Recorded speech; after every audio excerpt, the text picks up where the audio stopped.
अस्सलाम वालेकुम नाज़रीन, मैं हूं आसिफ जट। फिजा अली और डॉक्टर उमर आदिल आमने सामने, नई कंट्रोवर्सी। अब आप देख रहे हैं कि क्लिप वायरल हो रहा है जिसमें फिजा अली थोड़ी सी फ्रस्ट्रेटेड नजर आ रही हैं। तो इससे पहले कि मैं इस पे कोई कमेंट करता, मैंने डॉक्टर उमर आदिल साहब को कॉल की। फिजा जो हमारी बहन है, उनका तो नंबर मेरे पास नहीं था, तो डॉक्टर उमर आदिल साहब के साथ बहुत अच्छी सलाम दुआ है, तो मैंने उन्हें फोन किया। मैंने डॉक्टर साहब से, आप देख सकते हैं, 5 मिनट से ज्यादा मेरी बात हुई। तो मैंने तफसील जानने की कोशिश की कि आखिर हो क्या रहा है, क्योंकि वो एक क्लिप को देख के नहीं आप अंदाजा लगा सकते कि फिजा अली क्यों ऐसे कह रही हैं या डॉक्टर साहब ने क्या किया होगा। तो उसमें मुझे प्रोग्राम तो अब आएगा तो आप देखेंगे, पहले के हदो हाल ये हैं। डॉक्टर साहब ने मुझे बताया कि फिजा जो है, सबसे पहले जो kind words about Fiza doctor साहब ने कहे कि फिजा 25 साल पहले की मेरी कोलीग है और मुझे बहुत अजीज हैं और मेरी दोस्त हैं। ये पहले अल्फाज उन्होंने जो काइंड कहे फिजा के बारे में वो ये थे। फिर उन्होंने कहा कि दौराने पॉडकास्ट क्वेश्चनिंग के अंदर एक सवाल मुझसे पूछा जाता है।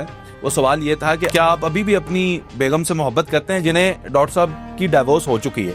तो डॉक्टर साहब ने कहा हाँ, वो अक्सर प्रोग्राम्स में ये जिक्र करते हैं कि वो अभी भी अपनी बीवी से बेइंतहा मोहब्बत करते हैं जिसके साथ वो नहीं रहते। तो फिर सवाल काउंटर ये किया गया कि अगर आप मोहब्बत करते हैं तो फिर आप साथ क्यों नहीं, जिसके जवाब में डॉक्टर साहब कहते हैं, मैंने कहा कि मोहब्बत जो है वो एक जज्बा है, कभी ख़त्म नहीं हो सकता, और शादी जो है एक कॉन्ट्रैक्ट है, वो टूट गया।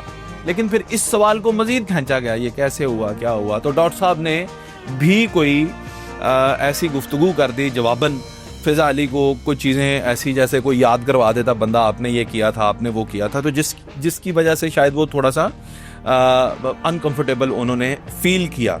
अच्छा, अब ये सारी सिचुएशन ऐसे है कि मैं आपको एक चीज़ ये बता दूं, क्योंकि मैंने भी तकरीबन 2 दफ़ा डॉक्टर उमर आदिल साहब को मैंने होस्ट किया एक प्रोग्राम के अंदर।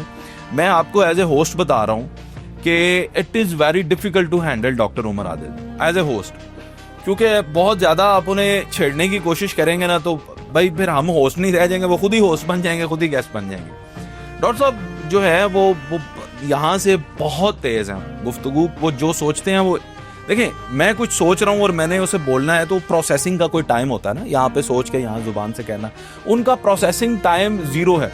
यानी टेक्निकल जुबान, कंप्यूटर की जुबान में इसे डिले कहते हैं। पिंग रेट जो होता है वो 0 है, MS में इसे काउंट किया जाता है, ये 0 है। वो बहुत स्पीड से जो सोचते हैं वो बोलते हैं, तो उनको हैंडल करना is very difficult as compare to the previous guest जिनको फिजा ने होस्ट किया, बहुत ब्रिलियंटली होस्ट किया, इन्हें भी बहुत अच्छा होस्ट किया होगा। लेकिन डॉक्टर साहब is a very difficult personality to handle. अच्छा, एक और आप ये देखें कि इस वक्त पूरी दुनिया के अंदर सुलह का निज़ाम, आज भी पाकिस्तान के अंदर जब हम ये वीडियो रिकॉर्ड करवा रहे हैं, ईरान और US जो है वो आपस में निगोशिएट कर रहे हैं इस्लामाबाद में बैठ के।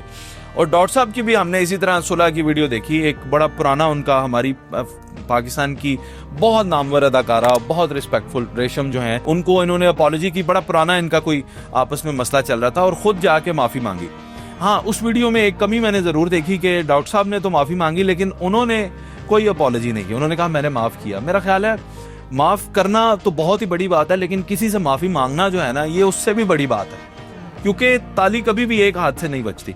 तो शायद वो ज़्यादा, मैं समझता हूँ कि एक बेहतर रिश्ते की बुनियाद बनती है अगर दोनों ही ये कहते हैं। इसी तरह क्योंकि डॉक्टर उमर आदिल जो हैं वो एक सीनियर बंदा है, बहुत सीनियर हैं, और उनके पास जो तजर्बा है और इन सब लोगों के साथ जो उन्होंने काम किया हुआ है, ही नोज़ वेरी वेल।